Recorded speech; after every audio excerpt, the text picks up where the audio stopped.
Ce youtubeur révèle que YouTube devient enfin facile en 2025. Écoutons-le attentivement. Il y a quelque chose de bizarre qui se passe sur YouTube. Ils viennent de faire une grosse mise à jour de leur algorithme, et c'est pas une mise à jour comme les autres. Il y a des petites chaînes qui explosent alors qu'elles ont que quelques centaines d'abonnés. Moi, ça fait plus de 15 ans que je suis sur YouTube, j'avais jamais vu ça. Et c'est pas juste l'algorithme, il y a aussi deux autres gros changements majeurs qui sont en train de bouleverser YouTube cette année. Et quand on combine ces trois nouveautés, on se rend compte que ça n'a jamais été aussi facile de percer sur YouTube aujourd'hui avec une petite chaîne. Donc si vous avez une petite chaîne en développement ou que vous envisagez de vous lancer sur YouTube, écoutez bien cette vidéo parce que les créateurs qui saisissent cette opportunité aujourd'hui vont voir leur chaîne grandir plus vite que jamais et vont pouvoir en tirer des revenus bien plus tôt que ceux qu'ils imaginaient. Et pour vous aider à démarrer, j'ai une formation gratuite qui vous montre comment obtenir vos 1000 premiers abonnés. Le lien est ici, il est également dans la description, on y reviendra. En tout cas, vous ne verrez pas souvent une opportunité comme celle-ci sur YouTube.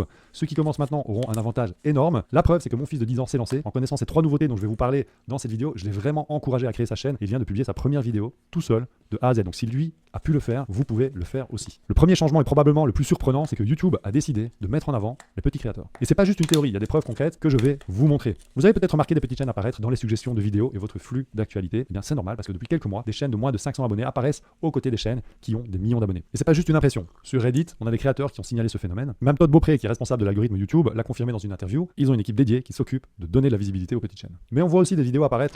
Ouais, c'est vrai. Moi aussi, je l'ai remarqué il y a à peu près 2-3 mois. Je pense que ça a commencé à être effectif. Du moins, j'ai commencé à le remarquer autour de novembre 2024. Quand j'entrais sur l'application YouTube sur mobile, sur téléphone, je voyais qu'il y avait des petites chaînes qui m'étaient recommandées. Et c'est là que j'ai commencé à réaliser que YouTube met réellement en avant les petits YouTubeurs.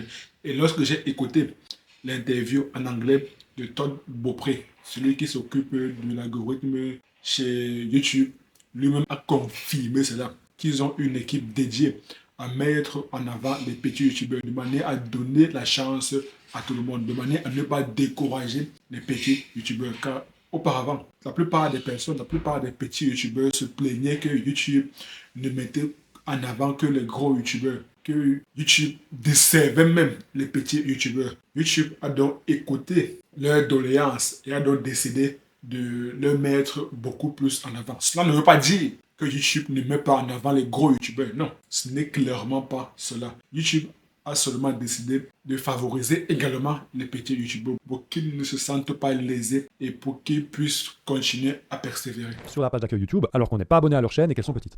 Comme cette vidéo d'un créateur à 182 abonnés qui apparaît aux côtés de vidéos qui font plusieurs millions de vues, ou celle-ci d'un créateur qui a 141 abonnés, ou encore celle-ci publiée il y a un jour par une petite chaîne et qui apparaît dans ma page d'accueil. On voit quasiment à chaque ligne un créateur qui est mis en avant à qui on n'est pas abonné et qui a une petite chaîne. Regardez ce tweet de Mario Joes, qui est expert YouTube et qui dit YouTube aide les petites chaînes en mettant leurs vidéos en avant dans les recommandations, même si elles ont peu de vues. Ça veut dire que votre petite chaîne en développement peut faire des vues dès le début. Fini la traversée du désert, vous publiez des vidéos après vidéo sans aucun retour. Aujourd'hui, YouTube donne une réelle. Néanmoins, il faudrait également mettre en avant une chose très très importante. Il faudrait que lorsque YouTube met en avant les petits youtubeurs, on ne sait pas jusqu'à quand cela va durer. Il faudrait que nous, en tant que petits youtubeurs, parce que moi je m'inclus dedans, je n'ai que 1000 abonnés à l'instant où j'enregistre cette vidéo, donc de manière factuelle, je suis un petit youtubeur. Il faudrait que lorsque YouTube nous met en avant, car on ne sait pas jusqu'à quand cette opportunité va durer, on ne sait pas s'ils vont décider de faire machine en arrière ou pas. Lorsque YouTube décide de mettre nos vidéos en avant, il faudrait qu'on puisse saisir cette occasion. Et cela passe par réaliser des miniatures excellentes, par réaliser des titres excellents. Très important. Il faudrait réellement saisir l'occasion. Car si on ne le fait pas, une personne viendra voir la vidéo d'un petit youtubeur, cliquera sur la vidéo, mais finalement ne sera pas satisfait de la vidéo. Or, dorénavant, YouTube met beaucoup plus l'accent sur la satisfaction de viewers, du spectateur. Cela passe dans un premier temps par une miniature de qualité et un titre de qualité. Et je ne parle pas de titres ou bien de miniatures pour ta clique. Non. Lorsqu'on fait une miniature qui suscite la curiosité, il faudrait que la vidéo puisse répondre à cette curiosité. Il faudrait que la promesse qui a été incluse sur la miniature qui a suscité cette curiosité, il faudrait que cette promesse soit remplie dans la vidéo, de manière à ce qu'en fin de vidéo, le spectateur puisse avoir l'impression que ce youtubeur a réellement rempli la promesse qu'il a mentionnée sur sa miniature ou bien sur son titre. Et ainsi, ce viewer sera satisfait de la vidéo. Et par conséquent, probabilité qu'il s'abonne à votre chaîne, même s'il ne s'abonne pas, la probabilité qu'il commence à suivre régulièrement vos vidéos YouTube est beaucoup plus grande. Pourquoi? Parce que dès la première vidéo, il a déjà été satisfait. C'est un peu comme une personne qui est satisfaite du premier achat, du moins du premier produit qu'il a acheté. Si moi, je vais dans une boutique au hasard et que j'ai acheté un produit, je rentre chez moi, je consomme le produit est excellent. La probabilité que je retourne dans la même boutique est grande. Pourquoi? Parce que la première expérience d'achat a été agréable, a été très très bonne. Donc je voudrais renouveler l'expérience. C'est ainsi que toute personne réfléchit.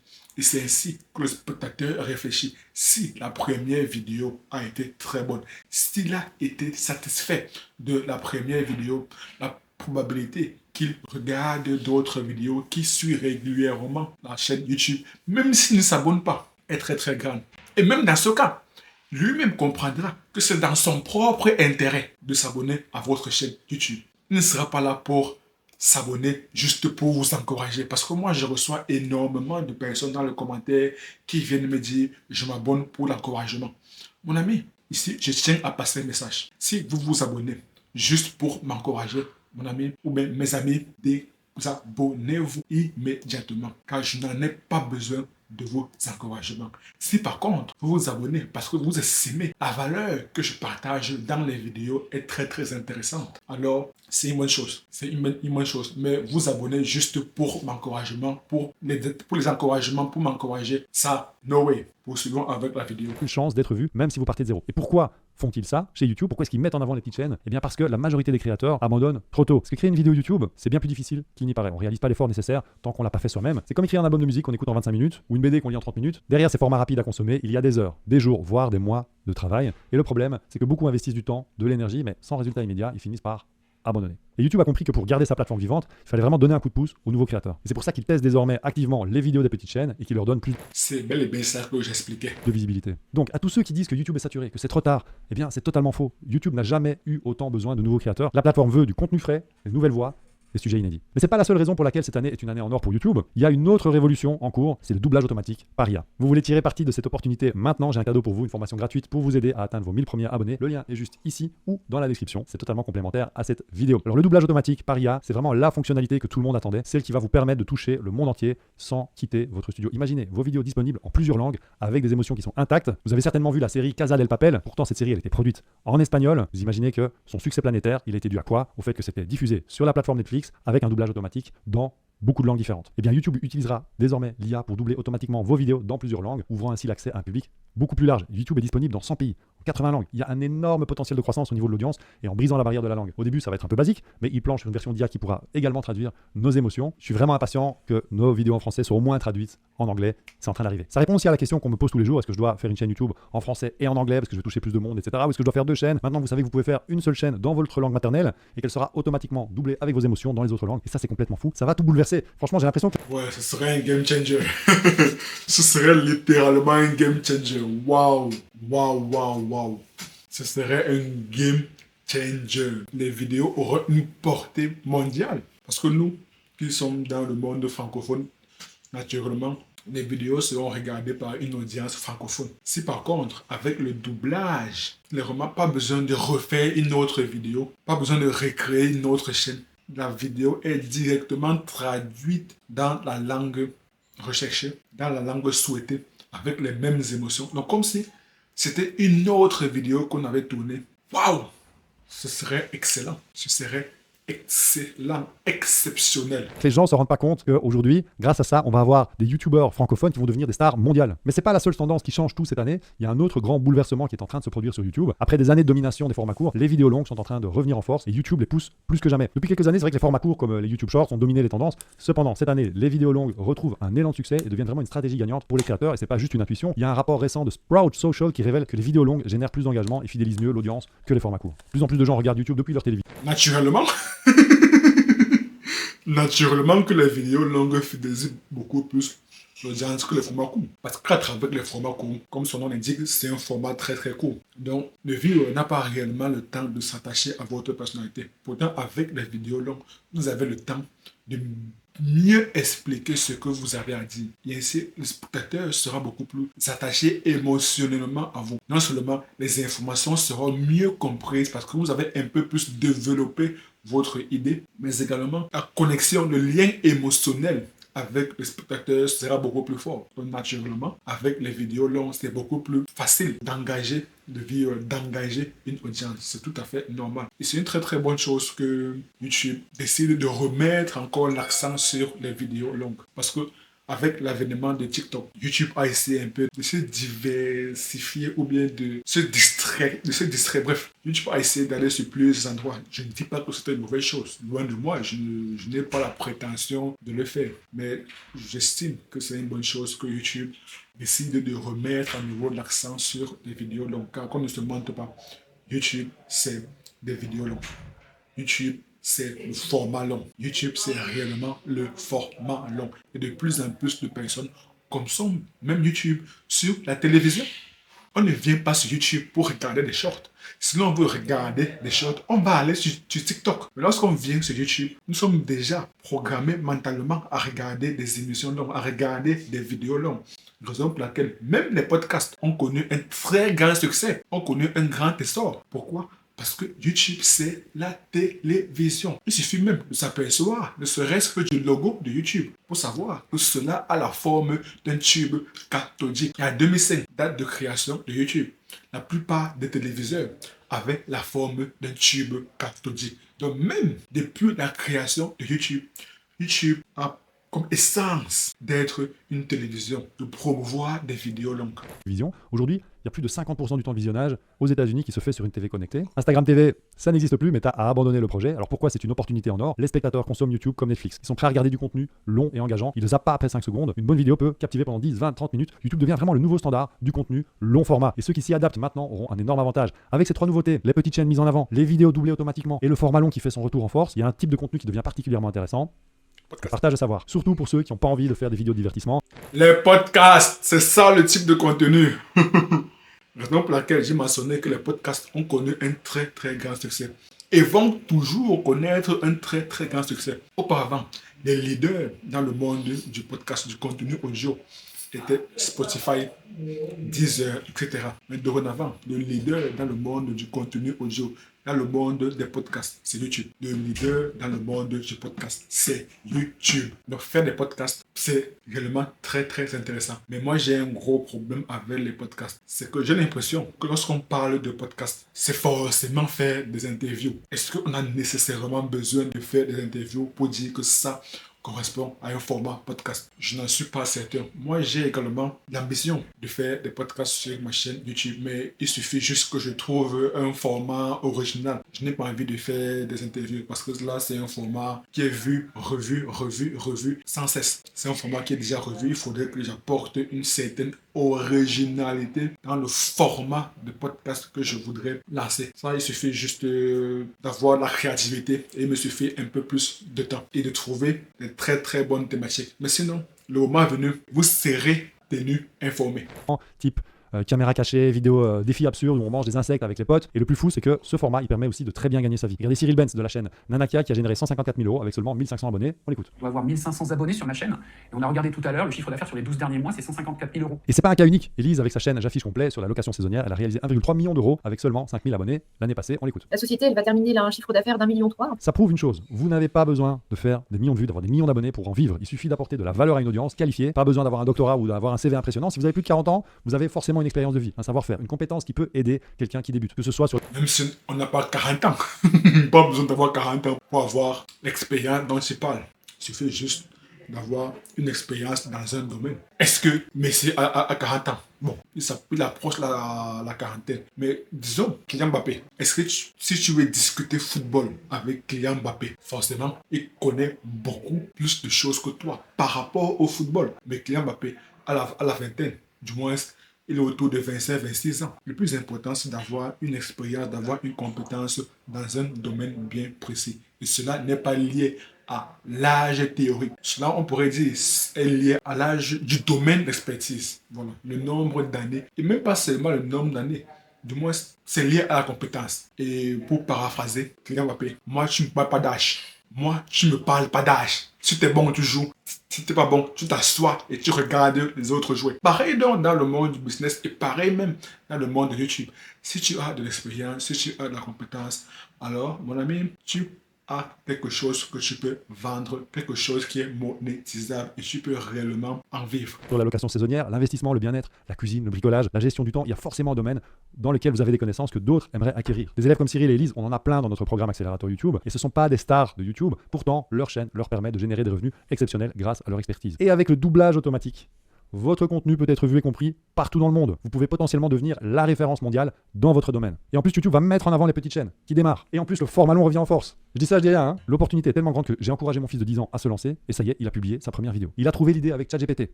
Tout simplement, en vocal, sur le téléphone, j'aimerais lancer une chaîne YouTube, aide-moi à trouver le thème. Une fois le thème trouvé, aide-moi à trouver l'idée de ma première vidéo. Une fois l'idée trouvée, aide-moi à écrire les grandes lignes de la vidéo. Une fois la vidéo enregistrée, il a demandé à ChatGPT quel logiciel je dois utiliser pour faire un montage facile. ChatGPT lui a recommandé CapCut. Il m'a dit papa, tu connais CapCut? Je lui ai dit écoute, on a pas mal de tutoriels qui vont te montrer comment faire un montage avec CapCut facilement, notamment celui-ci de Milice qui est très complet. Je mets aussi le lien dans la description. Il a regardé le tutoriel de Milice tout seul, j'ai rien fait. Il a réussi à nettoyer sa vidéo, vraiment la faire démarrer au bon endroit, couper la fin, nettoyer un peu les pauses, les hésitations qu'il avait pendant qu'il parlait. Il a réussi à insérer des images d'illustration et mettre une petite animation avec le bouton s'abonner à la fin. Il était super content. Là, le bouton s'abonner, c'était vraiment important pour lui. Mais tout ça, il a fait rien qu'en suivant le tuto de Mélise, 100% gratuit, vous trouverez sur ma chaîne. Il a exporté sa vidéo et il l'a mise en ligne sur sa chaîne YouTube. Pour la miniature, il a utilisé vidIQ qui crée 3 miniatures différentes, libres de droit, juste à partir du titre de la vidéo. Alors c'est vrai que c'est un outil payant, mais en passant par mon lien en description, vous avez un essai d'un mois pour seulement 1 euro. Et en plus, il y a plein d'autres fonctionnalités qui sont super intéressantes pour trouver des idées de vidéos outlier, pour faire de la veille aussi auprès de vos concurrents. Mais déjà rien que pour les miniatures automatiques qui sont créées juste en mettant le titre de votre vidéo, franchement, ça vaut la peine. Est-ce que la vidéo de mon fils est parfaite? Non. Mais il s'est lancé. Et dans 6 mois, ce sera déjà un meilleur créateur de contenu. Quand je vois déjà tout ce qu'il a développé comme compétences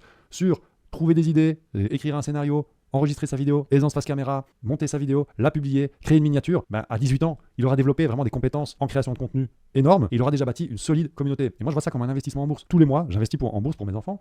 Et pour faire jouer quoi? Le temps et les intérêts composés. YouTube, c'est la même chose. On dit souvent que le meilleur moment pour se lancer sur YouTube, c'était en 2005, au tout début. Et moi, je suis pas du tout d'accord avec ça. Déjà à l'époque, les caméras des smartphones, quand il y en avait, elles étaient vraiment pas du tout d'aussi bonne qualité qu'aujourd'hui. Donc il fallait investir dans des caméras qui étaient chères, qui étaient difficiles à prendre en main. Il fallait pouvoir régler le diaph, la vitesse d'obturation, les ISO, etc. Aujourd'hui, il suffit juste d'appuyer sur le bouton de son téléphone, ça enregistre et c'est le téléphone qui règle tout pour vous. Et en plus, il y avait aucune ressource pour expliquer comment lancer sa chaîne YouTube de la bonne manière. Moi, j'ai vraiment appris à la dure, en tâtonnant. J'ai fait plein d'erreurs, j'ai essayé, j'ai perdu un temps précieux et ce temps que j'ai perdu, je pourrais jamais le rattraper. Aujourd'hui, rien que sur cette chaîne, il y a plus de 1000 vidéos gratuites pour vous aider. Quand vous avez un blocage, il suffit d'aller sur la loupe de la chaîne, vous faites une recherche CapCut, il y a un tuto. Créer sa chaîne, il y a un tuto. Créer sa miniature, il y a un tuto. Et on fait régulièrement des mises à jour. Donc vous avez qu'à prendre la vidéo avec la date la plus récente. Et je mets ma main au feu, vous aurez un tutoriel gratuit pour vous aider à chaque étape de votre parcours, rien que sur ma chaîne YouTube. En 2005, il n'y avait pas de ChatGPT. Les logiciels de montage, ils n'étaient pas aussi faciles à prendre en main que CapCut. Moi, j'étais choqué. Franchement, c'était un choc de voir que mon fils, il arrivait à faire ce montage tout seul du haut de ses 10 ans. Donc le meilleur moment pour se lancer, c'est maintenant. Il suffit d'avoir un smartphone, ChatGPT en version gratuite, vidIQ à 1 euro en passant par mon lien, CapCut en version gratuite, rien de plus. Et moi, je vois tellement de monde qui me disent oui, mais c'est pas le bon moment, j'attends d'avoir l'idée parfaite.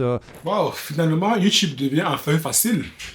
Waouh, c'est exceptionnel. Si un enfant, si un gamin de 10 ans a réussi à publier sa vidéo, waouh, très très intéressant. Très très intéressant. Too more interesting. Tu vois, il faut que ce soit vraiment nickel parce que si je me lance, je vois tellement de monde qui attend le moment parfait avant de se lancer. Et moi-même, quand j'ai publié ma première vidéo, je vous avoue que j'étais terrifié. Je voulais le matériel parfait, le studio parfait, les cheveux, etc. Je voulais être nickel. J'avais vraiment peur du regard des autres, j'avais peur de pas faire de vues aussi. Et puis j'ai compris un truc, c'est qu'en fait, personne n'en a rien à secouer. Les gens ne vont pas juger. Merci. J'ai eu la même sensation lorsque j'ai publié ma vidéo. Et quelques semaines plus tard, je me suis rendu compte, mon ami, les gens n'en ont rien à faire. Les gens ont beaucoup mieux à faire de leur vie. Donc si ta vidéo intéresse, tant mieux. Ta vidéo n'intéresse pas, tant pis. Au moins, c'est toi qui grandis. Tu apprends de nouvelles connaissances, tu apprends plusieurs choses, ce qui permet de te développer personnellement. Et cela se retranscrit dans ton développement professionnel. Donc clairement, tu deviens un meilleur homme sur tous les aspects. Ah, non, c'est très très intéressant, très intéressant. Bon, moi j'ai lancé une autre chaîne YouTube avant celle-ci. La chaîne YouTube, là, finalement, je l'ai fermée. Du moins, j'ai arrêté de publier des vidéos dessus. Votre première vidéo. Déjà, ils vont pas la voir. Et le but, c'est pas de faire des vues immédiatement. Le but, c'est d'apprendre. C'est comme apprendre une langue. C'est comme apprendre un instrument. Au début, c'est bancal, c'est hésitant. Et puis, petit à petit, on devient meilleur. Et franchement, l'aventure YouTube, elle est incroyable. Il ne tient qu'à vous d'agir. Vous avez toutes les cartes en main. Ne restez pas spectateur. Devenez créateur. Moi, je m'ai dit que devenir créateur de contenu, devenir youtubeur, devient une seconde nature. Cela devient une seconde nature. Ce n'est pas quelque chose qu'on fait à court terme. Non, quelque chose qu'on fait à long terme. Donc, il faudrait déjà commencer à embrasser ce monde de la création de contenu. En tout cas, c'est ma mentalité à moi, c'est mon mindset. Depuis que j'ai commencé à publier des vidéos régulièrement, j'ai commencé à me rendre compte qu'il faudrait que j'embrasse pleinement ce lifestyle, même ce mode de vie, cette manière de penser du créateur de contenu, du moins du créateur de contenu axé business, car tout le monde peut devenir créateur de contenu. Mais est-ce que tous les créateurs de contenu ont le même niveau?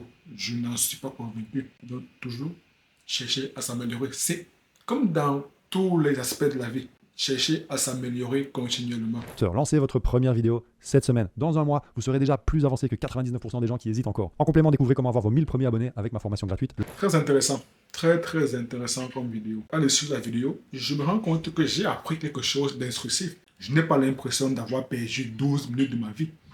La vidéo était réellement enrichissante. Donc, de nos jours, cela devient beaucoup plus... Bon, j'aime pas utiliser le terme facile, mais je préfère beaucoup plus utiliser le terme simple. Devenir youtubeur devient beaucoup plus simple avec tous les outils que nous avons à notre disposition. Avec l'IA qui permet de trouver des idées de vidéos, qui permet même d'étudier la concurrence, qui permet de faire énormément de choses. Créer des vidéos sur YouTube devient beaucoup plus simple qu'auparavant. Et avec les nouveaux changements qu'il a évoqués de l'algorithme YouTube, qui est dorénavant met beaucoup plus en avant les petits youtubeurs, avec la possibilité de faire du doublage, donc de traduire automatiquement sa vidéo en plusieurs langues et traduire même les émotions de sa vidéo en plusieurs langues. Et également la troisième fonctionnalité, bon, j'ai oublié, rappelez-moi dans les commentaires, ça devient beaucoup plus simple.